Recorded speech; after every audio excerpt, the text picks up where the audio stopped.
Tonight's opening ceremony in Rio is a reminder of all the rituals associated with the Olympic Games. You know, all the athletes parading around the stadium, each national delegation led by that country's official flag bearer. Olympic tradition calls for each flag to be dipped slightly as it passes in front of local dignitaries in the stands. But here's the thing, Team USA doesn't observe that tradition. And my colleague, Edgar B. Herwick III, runs the Curiosity Desk here at WGBH, and when he heard about this, he just had to find out more.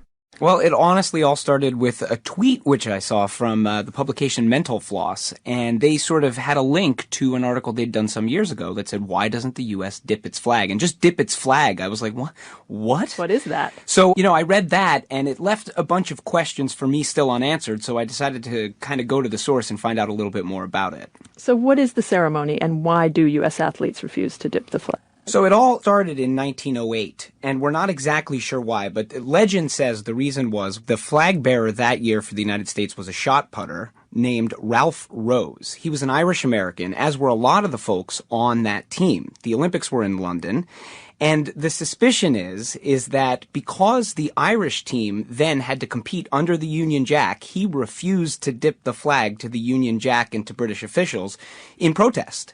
So here I am thinking it's American exceptionalism, but it may have been Irish American exceptionalism or an Irish protest. So there is this protest thing to it. And then it's a mixed bag for a while, right? So we dipped it in Sweden in 1912. We didn't dip in Belgium in 1920. We dipped again in Paris in 24. But when it really becomes a true tradition for the United States is in 1936. Both the Summer and the Winter Games were in Germany and Hitler's Germany. And it was decided by the USOC that year that our policy was we were not going to dip the flag. In fact, we thought about not going to those Olympics. But what we settled on was we're not going to dip the flag. Which you can understand.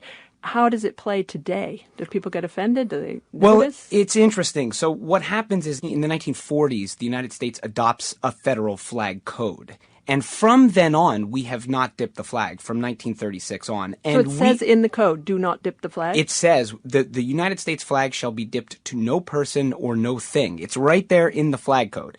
And we have sort of depoliticized it over the years and say, well, it's in the code. And certainly in the early years, it was seen as a little bit of American exceptionalism, American braggadocio by other countries. But interestingly, once the Soviet Union enters into the Olympic movement in the 50s, they stop dipping their flag. Then there's a little bit of a flag arms race. And it got to the point where in 1992 in Albertville, 60 of the 64 countries did not dip their flag. Wow.